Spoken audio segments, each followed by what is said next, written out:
Good evening, ladies and gentlemen. Nenu is Surya sir from Nablas Institute, which is a one-stop destination for all competitive exams. Friends, welcome to Mega Quiz Part 3. So, upon the many students' request, so we will discuss the yesterday's questions as well. Friends, ఈవేళ quiz అనేటువంటిది మనం link అనేటువంటిది డిస్క్రిప్షన్లో ఇస్తాము. ఆ క్విజ్ని attend చేయండి. So maximum మీ పర్ఫార్మెన్స్ని చూడండి. అదే క్విజ్ క్వశ్చన్స్ని మనం రేపటి క్లాస్లో మనం ఎక్స్ప్లెనేషన్ పార్ట్గా మనం డిస్కస్ చేయడం అనేటువంటిది జరుగుతుందన్నమాట. So friends, please don't directly see the explanation. Please make sure that first of all you attend the quiz so that మీకు ఆ రియల్ టెస్ట్ అనేటువంటిది ఫీలింగ్ అనేటువంటిది వస్తుందన్నమాట. And these are the today's questions. These are the questions that we have given in yesterday's quiz. Here you can see the first question. The panchayats were given the constitutional status through which constitutional amendment? Already we have discussed in our local self-government question, so that the panchayats and as well as municipalities were given the constitutional status through 73rd Constitutional Amendment Act 1992, and as well as 74th Constitutional Amendment Act deals with the municipalities. Okay, so here the answer is A. Then next important question, Farzad B gas field is situated in which country? So friends, recently ONGC Videsh Limited has recently lost a bid. So in the ఇరాన్లో మనం ఏంటంటే ఈ ఫర్జద్ oil gas field అనేటువంటిది మనం అయితే discover చేసాం. దానికి bidding కూడా మనం వేయడం అయితే జరిగింది. కానీ Iran government headed by Hassan Rouhani has not given the contract to us and it has been given to the local company in Iran. So here the question is Farzad B gas field is situated in which country? And the answer is Iran. The next question, the Iron Dome is an air defense system of which country? Here you have to see that there are two important countries. First one is Israel and the second country is Palestine. So there is now recently the tensions between Israel and as well as Palestine have been escalating, and now in that context, if you have seen in the newspaper or in the news items, there you can see, you'll come across this Iron Dome. It is actually an air defense system of Israel. Friends, you should understand that Israel is one such country which was actually established in the year 1948, and now today in the year 2021 it became our second defense partner. The first one is United States of America and second one is Israel. Okay, the next question, how many member nations are there in ASEAN?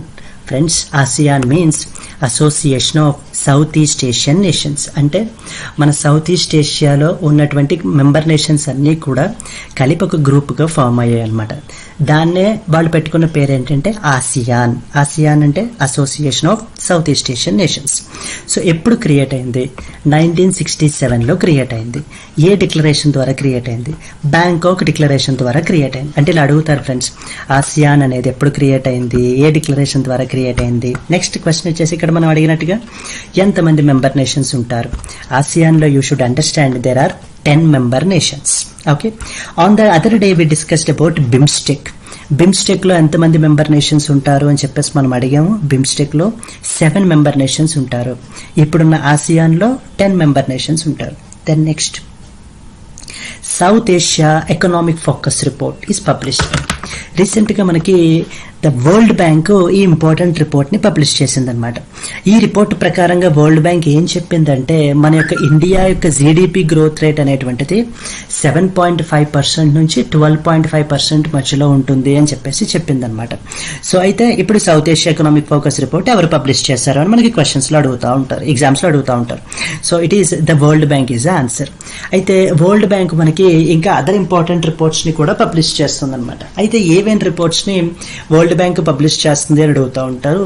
World examples వచ్చేసి మనకి first one వచ్చేసి ease of doing business, second వచ్చేసి doing business report, third one world development report, fourth one global economic prospects report. అంటే ఈ reports అన్నీ కూడా మనకి World బ్యాంక్లోనే వరల్డ్ బ్యాంక్ పబ్లిష్ చేస్తుందన్నమాట. Please mention in the comment box who was the current president of the world Bank. Next question, Maitri Setu which is also called the gateway of Northeast, is associated with India and which country? Friends, recently our Prime Minister Narendra Modi has inaugurated a connectivity project between India and as well as Bangladesh called as Maitri Setu. So here the answer is connecting the Tripura and as well as Ramgarh in Bangladesh. So Maitri Setu, which is also called Gateway of Northeast, is associated with India and which country? It is Bangladesh. Friends, Bangladesh capital వచ్చేసి Dhaka, currency వచ్చేసి taka.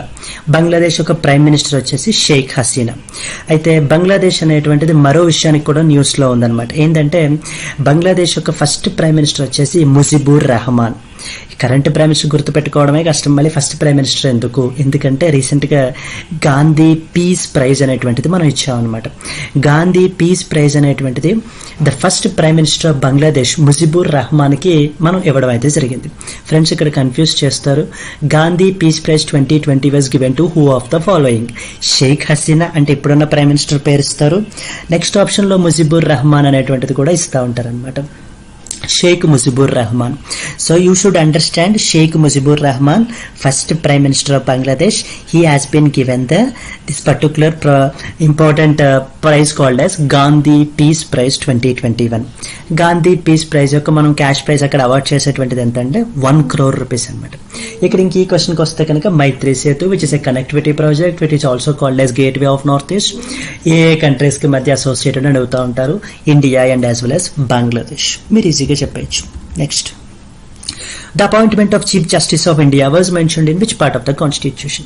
Friends, recently మన ఆంధ్రప్రదేశ్ నుంచి justice N V Ramana was appointed as the Chief Justice of India.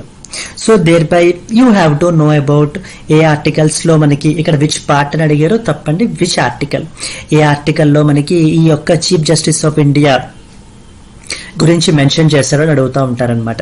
Here the options are 124, 216, 330, 331 and here the answer is article number 124. Supreme court గురించి మనం మాట్లాడినప్పుడు supreme court is a constitutional body. Supreme court అనేటువంటిది article number 124 దగ్గర నుంచి 147 వరకు mention చేశారు అనేటువంటి విషయాలన్నీ కూడా మనకి క్లియర్గా మైండ్లోకి వచ్చేయాలి. Please mention in the comment box how many judges are there at present in the Supreme Court, including the Chief Justice of India. Then next, the Consolidated Fund of India is mentioned in which article of the Constitution? So friends, before answering this question, you should know that there are 3 funds. First one is Consolidated Fund of India. Second one, Contingency Fund of India. And third one, Public Account of India. So first of all, Consolidated Fund of India గురించి మనం తీసుకున్నట్లయితే కనుక all the government యొక్క revenues అంటే మనం income tax నుంచి కానివ్వండి, corporate tax నుంచి కానివ్వండి, ఈ రిసీట్స్ అన్నీ కూడా కాన్సాలిడేటెడ్ ఫండ్ ఆఫ్ ఇండియాలోకి క్రెడిట్ చేస్తారనమాట. దెన్ నెక్స్ట్ అట్లాగే మళ్ళీ శాలరీస్ కానివ్వండి, president, governor, controller and auditor general, supreme court judges వీళ్ళ యొక్క శాలరీస్ అన్నీ కానివ్వండి, లేకపోతే వెల్ఫేర్ స్కీమ్స్ కి సంబంధించినటువంటి ఫండ్స్ కానివ్వండి, అవన్నీ కూడా మళ్ళీ కాన్సాలిడేటెడ్ ఫండ్ ఆఫ్ ఇండియా నుంచి మనం విత్డ్రా చేస్తాం. అంటే ఏంటి, ఇందాక మాట్లాడింది గవర్నమెంట్కి వచ్చే రెవెన్యూ, ఇప్పుడు నెక్స్ట్ స్టెప్ చెప్పింది గవర్నమెంట్కి ఉన్న ఎక్స్పెండిచర్, ఇవన్నీ కూడా కాన్సాలిడేటెడ్ ఫండ్ ఆఫ్ ఇండియాలోనే క్రెడిట్ అండ్ డెబిట్ అవుతూ ఉంటాయన్నమాట. అయితే ఇది ఏ ఆర్టికల్లో మెన్షన్ చేస్తారని అడుగుతూ ఉంటారు. Article number 266. కాన్సాలిడేటెడ్ ఫండ్ ఆఫ్ ఇండియాలో ఉన్న డబ్బులు ఫండ్స్ ని ఎవరు విత్ పర్మిషన్ ఇస్తే మనం విత్ డ్రా చేసుకోగలం అని కూడా అడుగుతూ ఉంటారు. మళ్ళీ అక్కడ మనకు ఆప్షన్స్ ప్రెసిడెంట్ కానీ, ప్రైమ్ మినిస్టర్ కానీ, పార్లమెంట్ కానీ, చీఫ్ జస్టిస్ కానీ ఆప్షన్స్ ఇస్తూ ఉంటారు. There the answer is parliament. అంటే కాన్సాలిడేటెడ్ ఫండ్ ఆఫ్ ఇండియా అని మంచి మనీ విత్ డ్రా చేయాలి అని అంటే కనుక it is the parliament of India whose permission is required. Even a single penny withdraw చేయాలన్నా కూడా వాళ్ళ నుంచే మనం తేయాలన్నమాట. ఇక్కడ ఆన్సర్ వచ్చేసి ఆర్టికల్ నెంబర్ 266. దెన్ నెక్స్ట్ వచ్చేసి Covishield vaccine. It's not that, so తెలియని వాళ్ళు అయితే ఉండరు. Covishield vaccine is produced in India by which institute? Bharat biotech, serum institute of India, both A and B, none of the above. In our country, this Covishield vaccine is actually produced by Serum Institute of India. Please mention in the comment box where is the Serum Institute of India located. The next question. Banking sector related question. Who of the following decides the key interest rates such as repo, reverse repo, etc. in our country? Reserve Bank of India, Finance Minister, SEBI, Monetary Policy Committee. So on the other day we discussed about banking sector. So banking sector గురించి చెప్తున్నప్పుడు so మనం దానికి సంబంధించిన question ఒకటి tackle చేస్తాం. In case మీరు చూడకపోయి ఉంటే please watch my previous videos as well in order to get the clarity over what is repo, what is reverse repo, ఎవరు డిసైడ్ చేస్తారనేటువంటి విషయాలు తెలియడానికి. సో విత్ కీ ఇంట్రెస్ట్ తో చూసిన వాళ్ళు ఈ క్వశ్చన్ ఈజీగా ఆన్సర్ చేసేయగలరు. So here the answer is monetary policy committee. Friends 2016లో ఎంపీసీ అనేటువంటి ఒక కమిటీని కన్స్టిట్యూట్ చేశారు. ఆ కమిటీలో both the government and as well as RBI యొక్క రిప్రజెంటేటివ్స్ ఉంటారు. వీళ్ళు మన దేశంలో ప్రతి 2 నెలలకు ఒకసారి ఇంట్రెస్ట్ రేట్స్ ని డిసైడ్ చేస్తారు. ఏ ఇంట్రెస్ట్ రేట్స్, రెపో రేట్ ఏంటి, రివర్స్ రెపో రేట్ ఏంటి, వీటన్నిటి ఇంట్రెస్ట్ రేట్స్ ని. సో అంటే ఏంటో తెలియదు మాకు. Please watch my previous videos in order to make sure that you know them. Okay, these are the quiz questions yesterday we have asked. Let's revise them very quickly. Who decides the interest rates? It's the Monetary Policy Committee who decides. Covishield vaccine is associated with Serum Institute of India. Consolidated Fund of India is mentioned in Article 266 of the Constitution.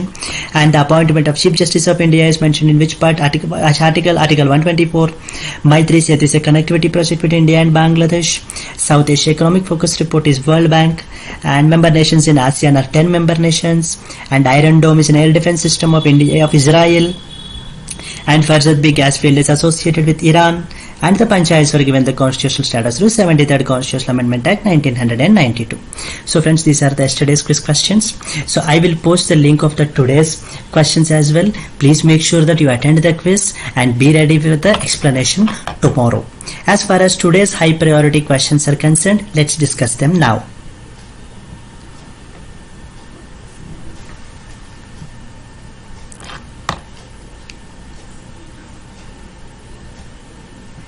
Okay, here the first question. The fundamental duties are mentioned in which part of the Constitution? Part 4, Part 4A, Part 3 and Part 9. Friends it's a polity related question. Friends మనకి 2 ఉంటాయి friends. ఏంటంటే ఒకటి rights అంటారు, రెండోది వచ్చేసి duties. Rights అంటే మన హక్కులు అనమాట, డ్యూటీస్ అంటే మన రెస్పాన్సిబిలిటీస్, మనం నిర్వర్తించాల్సి. మన రైట్స్ ఏంటో తెలుసుకోవడం ఎంత ఇంపార్టెంటో మన డ్యూటీస్ తెలుసుకోవడం కూడా అంతే ఇంపార్టెంట్ అనమాట. సో ఎందుకంటే వాటిల్ని మనము ఫాలో చేయాలి. అయితే యూ షుడ్ అండర్స్టాండ్ అసలు మన కాన్స్టిట్యూషన్ ఎప్పుడు అడాప్ట్ అయింది? 26th November 1949లో మన కాన్స్టిట్యూషన్ ఆఫ్ ఇండియా అడాప్ట్ అయింది. ఓకే, దెన్ ఒరిజినల్ గా మన కాన్స్టిట్యూషన్ అడాప్ట్ అయినప్పుడు మనకి ఫండమెంటల్ డ్యూటీస్ అనే కాన్సెప్టే లేదనమాట. అంటే పీపుల్ అందరికీ తెలుసు, వాటిని మళ్ళీ మనం క్లియర్ గా రాయాల్సిన అవసరం ఏంటి అని చెప్పేసి మనం 1949లో అప్పుడు ఉన్నటువంటి పీపుల్ అనుకున్నారు. ఓకే, అంటే విచ్ ఆఫ్ ద, ఇక్కడ మనకి ఇంకో క్వశ్చన్ డిరైవ్ చేయొచ్చు. Which of the following parts is not part of the original constitution originally అని అడుగుతా ఉంటారు. ఫండమెంటల్ రైట్సా, ఫండమెంటల్ డ్యూటీసా, డైరెక్టివ్ ప్రిన్సిపల్సా? Option D none of the above. So there the answer is fundamental duties. అంటే first point ఏం తెలియాలి? Fundamental duties అనేటువంటివి ఒరిజినల్ గా కాన్స్టిట్యూషన్ లో లేవు. Okay fine. Then second point ఏమై ఉండాలి? అయితే ఎప్పుడు ఇంట్రడ్యూస్ చేశారంటే 1976 లో ఇంట్రడ్యూస్ చేశారు. అండర్లైన్ 1976. దెన్ ఏ కాన్స్టిట్యూషనల్ అమెండ్మెంట్ అంటే మీకు మీరే క్వశ్చన్స్ వేసుకోవాలి ఫ్రెండ్స్. ఇలాగా ఏ కాన్స్టిట్యూషనల్ అమెండ్మెంట్ లో వేశారు? 42nd కాన్స్టిట్యూషనల్ అమెండ్మెంట్ ద్వారా 1976లో మనకి ఫండమెంటల్ డ్యూటీస్ అనేటువంటి వాటిని ఇంట్రడ్యూస్ చేశారు. అయితే ఏ పార్ట్ లో ఇంట్రడ్యూస్ చేశారు? ఏ పార్ట్ అంటే here the answer is B, Part 4Aలో మనకి ఇంట్రడ్యూస్ చేయడం జరిగిందనమాట. ఎందుకంటే ముందు లేవు, తర్వాత యాడ్ చేసాం. A stands for amendment. Amendment అంటే ఏంటి? Something change, a new thing has been added. అంటే మనం ఇప్పుడు చూసినట్లయితే 1949 నుంచి కన్సిడర్ చేసి 2021 వరకు తీసుకుంటే మన కాన్స్టిట్యూషన్ ని మనం ఒక 100 సార్లు 100+ టైమ్స్ మనం ఏంటంటే అమెండ్ చేసాం అనమాట. అమెండ్ చేయడం అంటే చేంజ్ చేయడం. ఎందుకు చేంజ్ చేసాం? సిచ్యుయేషన్స్ కి తగ్గట్టుగా మార్పు మనం రావాలి కాబట్టి, చేంజ్ చేయాలి కాబట్టి అలా చేంజ్ చేసుకుంటూ వచ్చాం. 1976కి వచ్చేసరికి మనకి ఏమనిపించిందంటే పీపుల్ కి ఫండమెంటల్ డ్యూటీస్ అనేటువంటివి అంటే ఏంటో కూడా తెలియట్లేదు. సో కాబట్టి వాటిని మనం కాన్స్టిట్యూషన్ లో క్లియర్ గా మెన్షన్ చేసినట్లయితే కనుక ఇవి మా డ్యూటీస్, మేము ఖచ్చితంగా ఇంప్లిమెంట్ చేయాలి అని చెప్పేసి పీపుల్ లో అవేర్నెస్ అనేటువంటిది క్రియేట్ చేయాలి అని చెప్పేసి మనకి పార్ట్ 4A ఇదిగోండి పక్కన మీరు రైట్ సైడ్ చూసినట్లయితే ఫండమెంటల్ డ్యూటీస్, ఇదిగో ఇవన్నీ కూడా మన ఫండమెంటల్ డ్యూటీస్ అనమాట. వీటిని ఇంట్రడ్యూస్ చేశారు. అయితే ఏ ఆర్టికల్ తో ఇంట్రడ్యూస్ చేశారు? Here you can see article 51A మనకి ఫండమెంటల్ డ్యూటీస్ ఇంట్రడ్యూస్ చేశారు. ఎన్ని ఫండమెంటల్ డ్యూటీస్ ఉంటాయి? 11 ఫండమెంటల్ డ్యూటీస్ అనేటువంటివి ఉంటాయి. ఒరిజినల్ గా 10 ఫండమెంటల్ డ్యూటీసే ఉన్నాయి. మళ్ళీ ఒరిజినల్ గా ఏంటి, ఇప్పుడు 1949లోనా కాదు, 1976లో, ఎందుకంటే అప్పుడే కదా ఇంట్రడ్యూస్ చేసింది. ఇంకో 11th ఫండమెంటల్ డ్యూటీ అనేటువంటిది తర్వాత మళ్ళీ మనం యాడ్ చేసాం. అది ఎప్పుడు చేసాం? అదే కాన్స్టిట్యూషనల్ అమెండ్మెంట్ ద్వారా చేసాం అనేటువంటిది మళ్ళీ తర్వాత వీడియోస్ లో మనం చూడొచ్చు. అయితే ఇక్కడ చూస్తే చూడండి, first point, fundamental duties are not mentioned in original constitution, తెలిసిన పాయింటే. Next, they were later added through 42nd constitutional amendment act 1976 అనుకున్నాము. దెన్ థర్డ్ పాయింట్ చూడండి, నెక్స్ట్ సెకండ్ పాయింట్ చూసినట్లయితే they were added upon recommendations of a committee called Swaran Singh committee.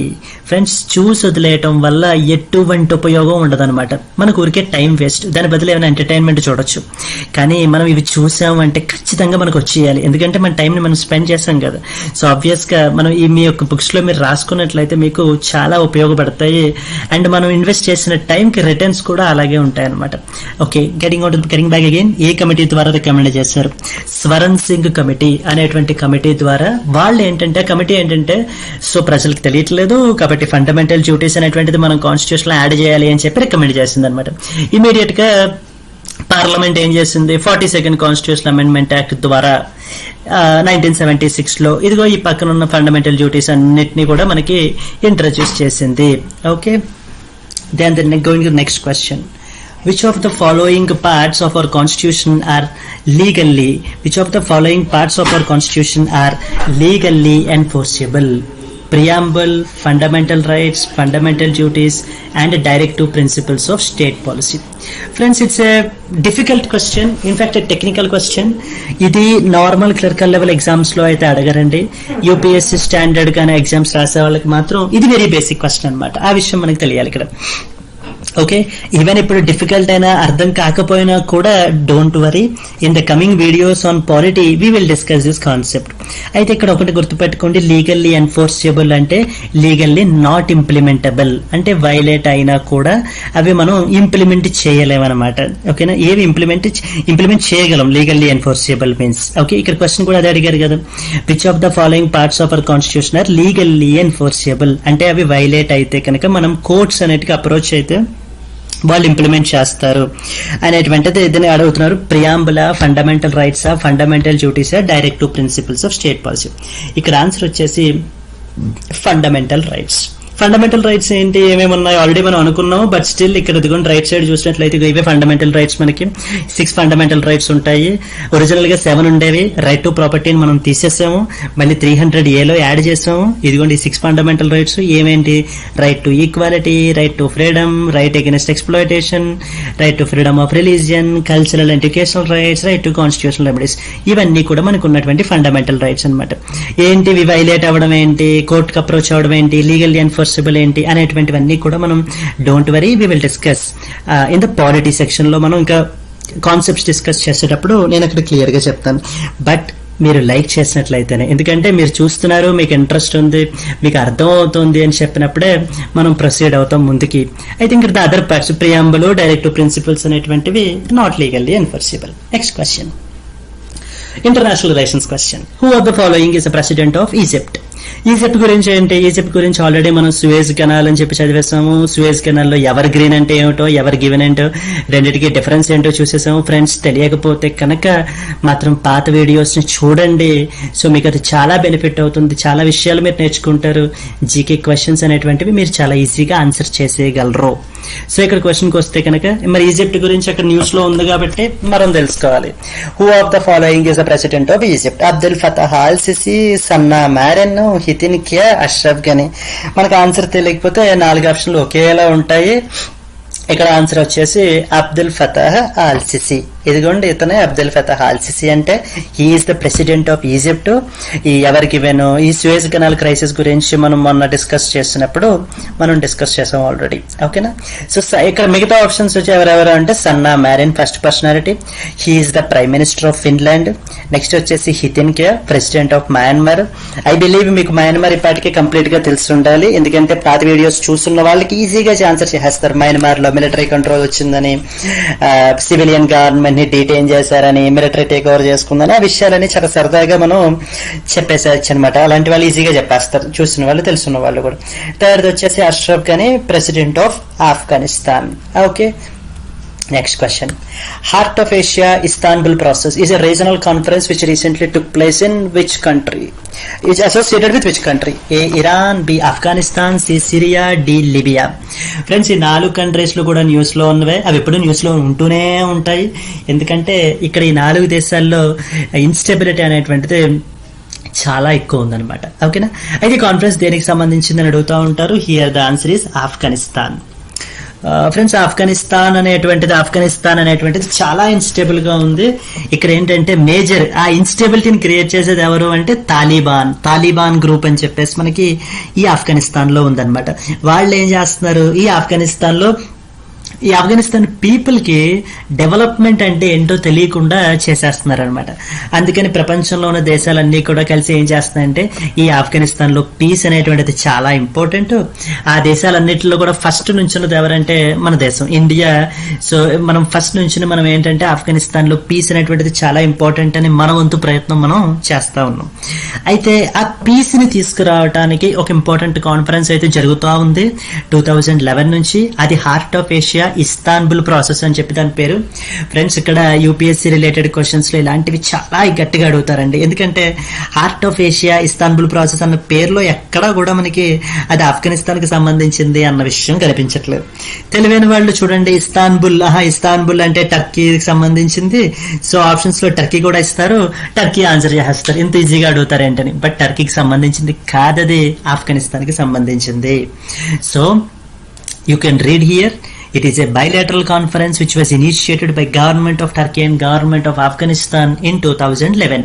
2011 లో ఆఫ్ఘనిస్తాన్ లో piece అనేటువంటిది తీసుకురావడానికి అప్పటి నుంచి ఈ యొక్క కాన్ఫరెన్స్ అనేటువంటిది జరుగుతుంది. అయితే మాకేంటి ఇప్పుడు ఎందుకు తెలుసుకోవాలంటే మన external affairs minister S Jaishankar మనకి ఈ కాన్ఫరెన్స్ కి రీసెంట్ గా అటెండ్ అయ్యి సో మన యొక్క వ్యూ పాయింట్స్ అనేటువంటివి అంటే ఆఫ్ఘనిస్తాన్ లో పీస్ ప్రాసెస్ అనేటువంటిది ఎలా తీసుకురావాలి అనేటువంటిది మన వ్యూ పాయింట్స్ కూడా మనం అయితే కనుక ఎక్స్ప్రెస్ చేస్తా ఉన్నాం అనమాట. Comment in the comment box what is Doha agreement, దేనికి సంబంధించింది అనేటువంటిది మెన్షన్ చేయండి. ఫ్రెండ్స్, తెలుసుకోండి, చాలా ఇంపార్టెంట్ ఇవన్నీ కూడా. Okay, then next question. Who of the following is considered as guardian of public purse in India? So friends, it's again a polity based question. Here ముందు direct గా క్వశ్చన్ లోకి వెళ్ళిపోవద్దు. ఇక్కడ చూసినట్లయితే the Guardian of public purse. Guardian అంటే ఎవరు? Guardian అంటే protector, one who protects. ఇక్కడ ఎవరు ప్రొటెక్ట్ చేస్తున్నారు? పబ్లిక్ పర్స్ ని ప్రొటెక్ట్ చేయాలి. పబ్లిక్ పర్స్ ఏంటి? పబ్లిక్ పర్స్ అంటే పబ్లిక్ మనీ అని అర్థం. పబ్లిక్ మనీ ఏంటి? పబ్లిక్ మనీ అంటే మనం ట్యాక్సెస్ రూపంలో కడతా ఉంటాం చూడండి, సో దాన్ని పబ్లిక్ మనీ అంటారు అనమాట. అది మనం పే చేసిన మనీయే కదా. సో ఆ మనీని గవర్నమెంట్ ఏం చేయాలి? ఇష్టం వచ్చినట్టు ఖర్చు పెట్టచ్చా? లేదు. ఒక లెక్క ప్రకారంగా ఏ స్కీమ్ కి ఎంత అనేటువంటిది ఒక క్లియర్ కట్ ఫ్యాషన్ లో ఏం చేయాలి? ఖర్చు పెట్టాలి. అండ్ ప్రతిదానికి ఒక లెక్క అంటూ ఉండాలన్నమాట, అంతే కదా. సో అసలు గవర్నమెంట్ కి ఎంత రెవెన్యూ వస్తుంది? రెవెన్యూ ఎలా వస్తుంది? ఇన్కమ్ ట్యాక్స్ ద్వారా కానీ, కార్పొరేట్ ట్యాక్స్ ద్వారా కానీ. సో ఇవన్నీ కూడా గవర్నమెంట్ కి sources of revenue. Okay, government కి ఎక్స్పెండిచర్ ఏంటి? ప్రెసిడెంట్ ఆఫ్ ఇండియా దగ్గర నుంచి మొత్తం అన్ని గవర్నమెంట్ ఎంప్లాయీస్ కి శాలరీస్, వెల్ఫేర్ స్కీమ్స్, ఇవన్నీ కూడా గవర్నమెంట్ కి ఎక్స్పెండిచరే. అయితే గవర్నమెంట్ కి డబ్బు ఎంత వచ్చింది, అసలు ఎన్ని రూపాయలు ఖర్చు పెడుతుంది అనేటువంటి దానికి ఆ డిఫరెన్స్ ఎక్కడైనా కూడా ఏదైనా మిస్టేక్ జరుగుతుందా, లేకపోతే ఏదైనా కరప్షన్ ఉందా, దేంట్లో ప్రతి రూపాయికి లెక్క సరిపోయిందా లేదా అని చెప్పి చూసే వాళ్ళనే the Guardian of public purse అంటారు. అయితే మన దేశంలో ఈ గార్డియన్ ఆఫ్ పబ్లిక్ పర్స్ గా ఎవరుంటారు, ఎవరిని అంటారని అడుగుతా ఉంటారనమాట. President, parliament, CAG, union finance minister. And here the answer is the CAG, Comptroller and Auditor General of India, which is a constitutional body, is mentioned in article number 148 to 151. Friends, ఇప్పటికి మళ్ళీ మీకు constitutional body అంటే ఏంటో difference మాకు తెలియట్లేదు అని అడగకూడదు ఇంకా, బికాస్ మీకు కాన్స్టిట్యూషనల్ బాడీ అంటే ఏంటో, స్టాట్యుటరీ బాడీ అంటే ఏంటో ఆల్రెడీ మీకు ఈ పాటికే తెలిసి ఉండాలి. తెలియకపోతే please watch my older videos. అవి చేయక్కర్లేకుండా మీకు తెలుసు అంటే you are too good. Okay, ఏ ఆర్టికల్స్ లో మెన్షన్ చేశారని అడుగుతూ ఉంటారు. 148 to 151 ఆఫ్ అవర్ కాన్స్టిట్యూషన్ లో మనకి మెన్షన్ చేశారనమాట. ఇదిగోండి మనకు ఆల్రెడీ తెలిసిన point. Second point, central government, state government యొక్క రిసీట్స్ ఏంటి? రిసీట్స్ అంటే revenue and as well as expenditure. ఈ రెండింటిని కూడా ఆడిట్ చేస్తుంది అనమాట. ఎవరు? CAG, controller and auditor general.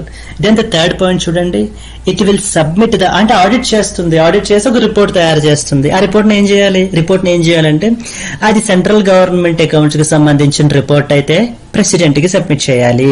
Okay, please understand, all the central government audit reports will be submitted to the President of India by CAG. మరి state government కి accounts కి సంబంధించిన రిపోర్ట్స్ ఎవరికి సబ్మిట్ చేయాలి? You can easily know that it is the governor కి submit చేయాలి. Okay, so central government accounts అయితే president కి, స్టేట్ గవర్నమెంట్ అకౌంట్ అయితే గవర్నర్ కి అనమాట. ఓకే, సో ప్రెసిడెంట్ కి, గవర్నర్ కి సబ్మిట్ చేస్తారు. ఇమీడియట్ గా వాళ్ళ షెల్ఫ్స్ లో పట్టుకెళ్ళి పెట్టేసుకోవచ్చా? అయిపోయింది, సబ్మిట్ చేస్తారని చెప్పి? నో. ఎందుకంటే ప్రెసిడెంట్ ఆఫ్ ఇండియా ఏం చేయాలంటే కనుక ఆ రిపోర్ట్స్ అన్నిటినీ కూడా పార్లమెంట్ లో ఇంట్రడ్యూస్ చేయాలన్నమాట. అలాగే గవర్నర్ ఏం చేయాలి? గవర్నర్ వాళ్ళ యొక్క స్టేట్ లో ఉన్న లెజిస్లేటివ్ అసెంబ్లీలో ఈ రిపోర్ట్స్ అన్నిటినీ కూడా ఇంట్రడ్యూస్ చేయాలి. సో నా పార్లమెంట్ లో ఎవరు కూర్చుంటారు? స్టేట్ లెజిస్లేటివ్ అసెంబ్లీలో ఎవరు కూర్చుంటారు? పార్లమెంట్ లో మన యొక్క representatives, the members of the parliament కూర్చుంటారు. లెజిస్లేటివ్ అసెంబ్లీలో అగైన్ అవర్ రిప్రజెంటేటివ్స్, ఎమ్మెల్యేస్ కూర్చుంటారు అనమాట. వాళ్ళు ఏం చేస్తారంటే గవర్నమెంట్ కరెక్ట్ గా ఖర్చు పెట్టిందా లేదా ప్రతిదానికి, లేకపోతే ఏమైనా కరప్షన్ జరిగిందా, ఏమైనా స్కామ్స్ జరిగాయా అనేటువంటి విషయాలన్నీ కూడా అపోజిషన్ పార్టీస్ ఏం చేస్తాయి, అవన్నీ చూసి గవర్నమెంట్ ని క్వశ్చన్ చేస్తాయి. అప్పుడు గవర్నమెంట్ వాళ్ళకి ఆన్సర్ చెప్పాలి. వాళ్ళకి ఆన్సర్ చెప్పడం అంటే పీపుల్ కి ఆన్సర్ చెప్పినట్టే. అంటే పీపుల్ యొక్క మనీ అనేటువంటిది ప్రతి రూపాయి కూడా ఎంతో క్లియర్ గా ఖచ్చితంగా చెప్పడం, ఎక్స్ప్లెనేషన్ అనేటువంటిది గవర్నమెంట్ ఇవ్వాలన్నమాట. సో ఇక్కడ ఆన్సర్ వచ్చేసి who is considered as Guardian of public purse? Controller and auditor general. A articles లో మెన్షన్ చేశారు? 148 to 151. ఏం చేస్తుంది? రెవెన్యూ రిసీట్స్ ని, expenditure of the central government, state governments ని చేస్తుంది. ఏ రిపోర్ట్స్ ఎవరికి సబ్మిట్ చేస్తాయి అనేటువంటి మీకు ఆల్రెడీ తెలుసు అనమాట. The next question, banking sector related question. Who of the following was recently appointed as a chairperson of NARCL, National Asset Reconstruction Company Limited, which is informally called as BAD Bank? Friends, ఈ question కూడా చాలా important అండి. అయితే ఈ bad bank అంటే ఏంటి, ఈ national asset reconstruction company limited అంటే ఏంటి అనేటువంటిది నేను మీకు సింప్లిఫైడ్ గా దాని రాబోయే వీడియోస్ లో నేను చెప్తాను. ఇక్కడికి ప్రస్తుతానికి దీని ఆన్సర్ గా జస్ట్ తీసుకోండి. తెలిసిన వాళ్ళు అయితే కనుక నో ఇష్యూ, తెలియకపోతే కనుక the answer is M. Nair. Padma Kumar Chintala has been recently appointed as the chairperson of this particular NARCL, National Asset Reconstruction Company Limited, which is informally called as BAD Bank. అంటే ఏంటి ఆ విషయాలన్నీ కూడా మనం తర్వాత వీడియోలో చూస్తాం. Friends, part 3 యొక్క క్విజ్ అనేటువంటిది మనం కమెంట్ బాక్స్ లో లింక్ అనేటువంటిది ఇవ్వడం జరిగింది. సీరియస్ గా క్వశ్చన్స్ ని అటెంప్ట్ చేయండి, మీ స్కోర్ ని ఇచ్చేసుకోండి, పెర్ఫార్మెన్స్ ని ఇంప్రూవ్ చేసుకోండి. ఆ క్వశ్చన్స్ లో తెలియకపోతే కనుక సో తెలుసుకుని ఇప్పుడు మీ నోట్స్ లో ఇమీడియట్ గా రాసేసుకోండి. అండ్ టుమారో మనం ఏంటంటే నెక్స్ట్ సెషన్ లో ఆ యొక్క పార్ట్ 3 అంటే ఇవాళ ఇచ్చినటువంటి క్విజ్ ని మనం డిస్కస్ చేస్తాం అన్నమాట. మీకు నిజంగా వీడియో నచ్చినట్లయితే, మీరు సంథింగ్ నేర్చుకున్నారు అని మీరు ఫీల్ అయినట్లయితే కనుక please like the video and as well as subscribe to my channel for regular updates. Friends, consistent గా మీరు నేర్చుకున్నట్లయితే కనుక సో మీరు మిగతా వాళ్ళకంటే కూడా ఖచ్చితంగా అహెడ్ ఉంటారు. మనం డిస్కస్ చేసేటువంటి క్వశ్చన్స్ కేవలం ఒక ఎగ్జామ్ 2 ఎగ్జామ్లో కాదు. ఏ ఎగ్జామ్లో జనరల్ అవేర్నెస్ అనేటువంటిది ఉంటుందో, ఏ ఎగ్జామ్లో కరెంట్ అఫైర్స్ అనేటువంటి రిక్వైర్మెంట్ ఉంటుందో వాటన్నిటికీ కూడా మీరు చాలా ఈజీగా ఆన్సర్ చేసేయగలరు అనమాట. సో మనం ఆల్రెడీ ముందు నుంచి చెప్తున్నాం, ఒక్క mark loss will give you 1 year, it will cost you a year. So కాబట్టి అస్సలు నెగ్లెక్ట్ చేయొద్దు. Thank you so much.